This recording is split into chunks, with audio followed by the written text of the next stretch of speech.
Devocional Sagradas Escrituras, bom dia. Pelo sinal da Santa Cruz, livra-nos Deus nosso Senhor dos nossos inimigos. Em nome do Pai, do Filho e do Espírito Santo. Amém. Ó Deus de bondade, manifestai o vosso poder nos sacramentos que revelam o vosso amor. Enviai o Espírito de adoção para criar um novo povo nascido para vós nas águas do batismo. E assim possamos ser em nossa fraqueza instrumentos do vosso poder, por Cristo nosso Senhor. Amém. Vamos reforçar um pedido de Nossa Senhora com uma oração. Meu Deus, eu creio, adoro, espero e amo-vos. Peço-vos perdão pelos que não creem, não adoram, não esperam e não vos amam. Amém. Essa oração foi ensinada por um anjo aos pastorinhos na aparição em Fátima. Na ocasião, Nossa Senhora de Fátima pediu que eles rezassem um rosário e espalhassem essa devoção ao mundo todo. O texto é a oração mais poderosa contra o mal. Nela invocamos Nossa Senhora e Mãe, não deixa de escutar o Filho. Amém. Diante do crucifixo, vamos invocar a misericórdia divina. Ó glorioso Deus Altíssimo, iluminai as trevas do meu coração, dai-me uma fé reta, uma esperança certa e uma caridade perfeita, sensibilidade e conhecimento, Senhor, a fim de que eu cumpra o vosso santo e veraz mandamento. Amém. Como a Bíblia é a palavra de Deus, vamos nos purificar com essa oração para escutá-la. Meu Senhor e meu Pai, enviai teu Santo Espírito para que eu compreenda e acolha tua santa palavra, que eu te conheça e te faça conhecer, te ame e te faça amar, te sirva e te faça servir, te louve e te faça louvar por todas as criaturas. Faz, ó Pai, que pela leitura da palavra os pecadores se convertam, os justos perseverem na graça e todos consigamos a vida eterna. Amém. 30 de março de 2020, Liturgia da Palavra. Acusada injustamente, Susana encontra em Daniel um justo juiz. Em Jesus, nosso pastor, encontra segurança, tanto o inocente injustiçado como o pecador oprimido. E a leitura da profecia de Daniel, capítulo é o 13, versículo 1 a 9, 15 a 17, 19 a 30, 33 a 62 ou 41 a 62. Naqueles dias, na Babilônia, vivia um homem chamado Joaquim. Estava casado com uma mulher chamada Susana, filha de Elcias, que era muito bonita e temente a Deus. Também os pais dela eram pessoas justas e tinham educado a filha de acordo com a lei de Moisés.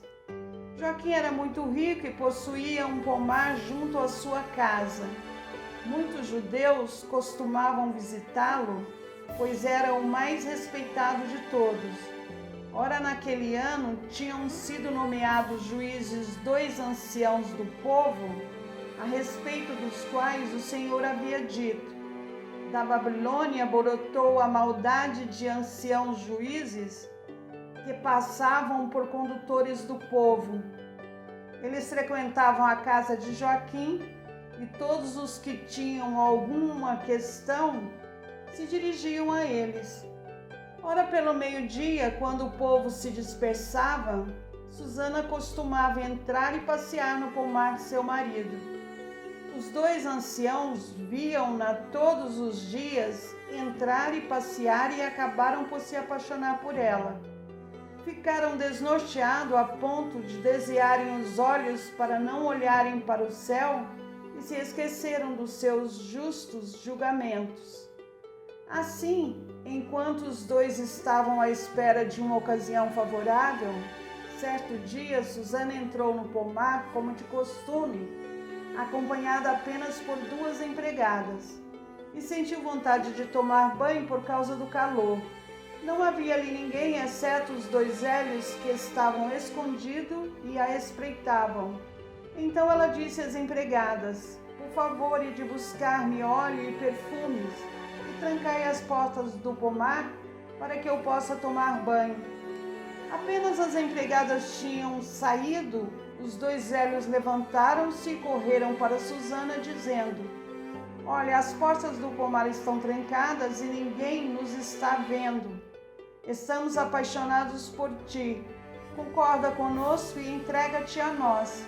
Caso contrário, deporemos contra ti que um moço esteve aqui e que foi por isso que mandastes embora as empregadas. Gemeu Susana, dizendo: estou cercada de todos os lados. Se eu fizer isso, espera-me a morte.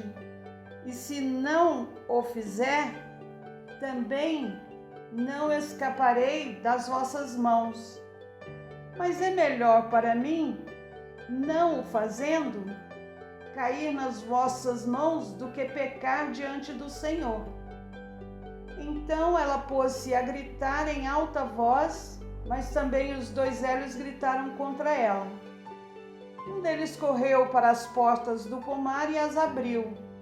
As pessoas da casa ouviram a gritaria no pomar e precipitaram-se pela porta do fundo para ver o que estava acontecendo.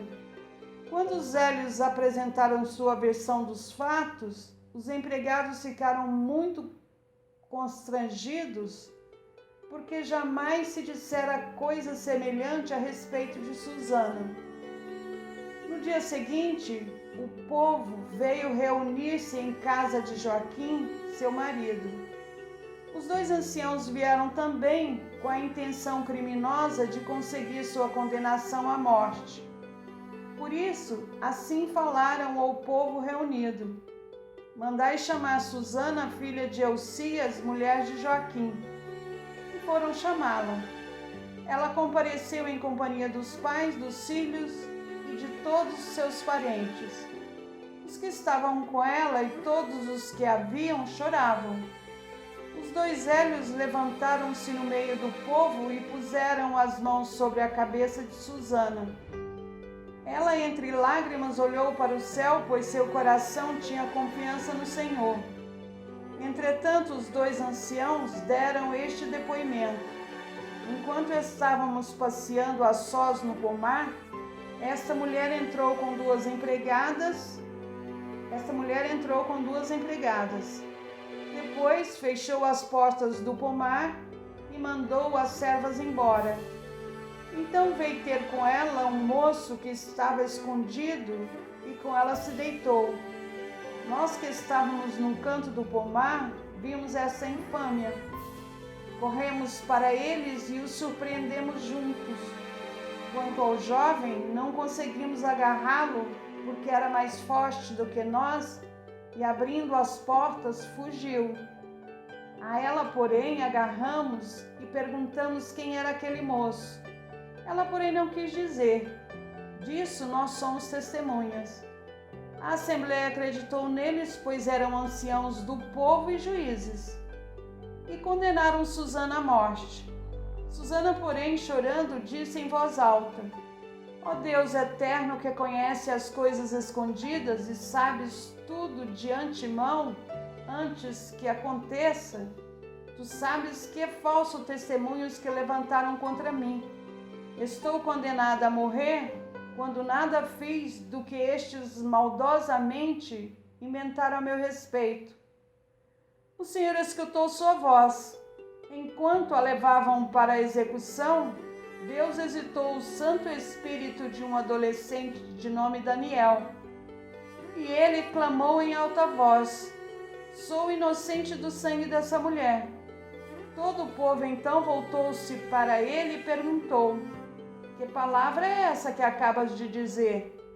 De pé no meio deles, Daniel respondeu: sois tão insensatos, filhos de Israel, sem julgamento e sem conhecimento da causa verdadeira, vós condenais uma filha de Israel? Voltai a repetir o julgamento, pois é falso testemunho que levantaram contra ela.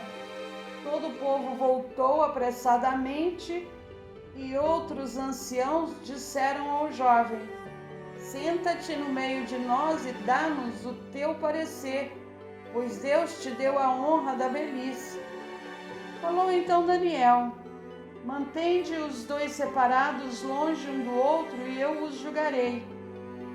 Tendo sido separados, Daniel chamou um deles e lhe disse: velho encarquilhado no mal, agora aparecem os pecados que estavas habituado a praticar. Fazias julgamentos injustos, condenando inocentes e absolvendo culpados. Quando o Senhor ordena: tu não farás morrer o inocente e o justo. Pois bem, se é que viste, diz-me a sombra de que árvore os viste abraçados? Ele respondeu: a sombra de uma aroeira. Daniel replicou: mentiste com perfeição contra a tua própria cabeça. Por isso o anjo de Deus, tendo recebido já a sentença divina, vai rachar-te pelo meio. Mandando sair este, ordenou que trouxesse o outro, raça de Canaã e não de Judá. A beleza fascinou-te e a paixão perverteu o teu coração. Era assim que procedias com as filhas de Israel, e elas, por medo, sujeitavam-se a vós.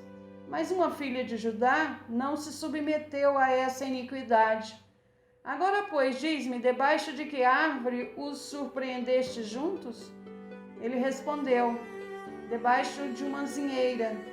Daniel retrucou: também tu mentiste com perfeição contra a tua própria cabeça. Por isso, o anjo de Deus já está à espera, com a espada na mão, para cortar-te ao meio e para te exterminar. Toda a assistência pôs-se a gritar com força, bendizendo a Deus, que salva os que nele esperam. E voltaram-se contra os dois velhos, pois Daniel os tinha convencido por suas próprias palavras de que eram falsas testemunhas. E agindo segundo a lei de Moisés, fizeram com eles aquilo que haviam tramado perversamente contra o próximo. E assim os mataram, enquanto naquele dia era salvo uma vida inocente. Palavra do Senhor, graças a Deus. Não quero a morte do pecador, diz o Senhor, mas que ele volte, se converta e tenha vida. Passagem de Ezequiel, capítulo 33, versículo 11. Proclamação do Evangelho de Jesus Cristo segundo João, capítulo 8, versículo 1 a 11. Naquele tempo, Jesus foi para o Monte das Oliveiras. De madrugada, voltou de novo ao templo. Todo o povo se reuniu em volta dele. Sentando-se, começou a ensiná-los. Entretanto, os mestres da lei e os fariseus trouxeram uma mulher surpreendida em adultério. Colocando-a no meio deles, disseram a Jesus: Mestre, esta mulher foi surpreendida em flagrante adultério. Moisés, na lei, mandou apedrejar tais mulheres. Que dizes tu? Perguntavam isso para experimentar Jesus e para terem motivo de o acusar.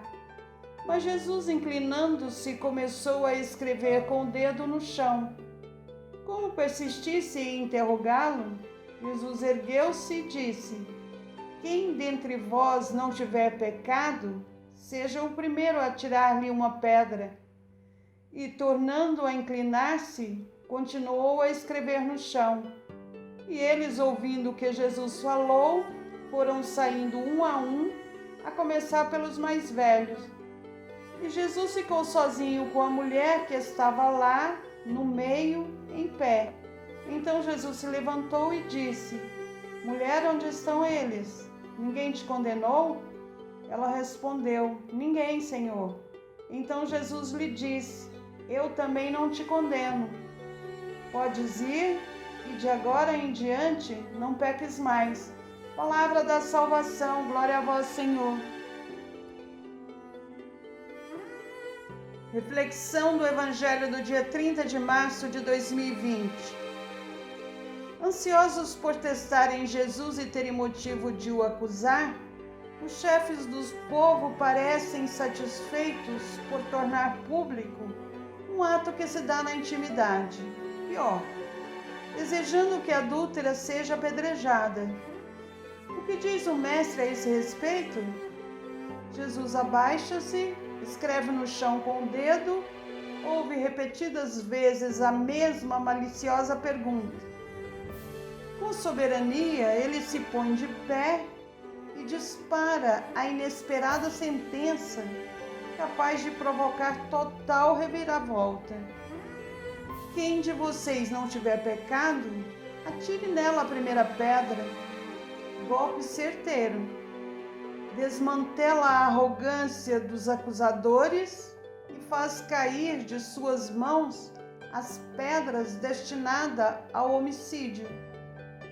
O mestre que veio para salvar e não para condenar, livra da morte a mulher, e aos doutores da lei e fariseus, afundados no pecado, dá a possibilidade de refletirem sobre seus atos e se converterem. Encerraremos essa transmissão com uma passagem da primeira carta de São João, capítulo 1, versículo 3.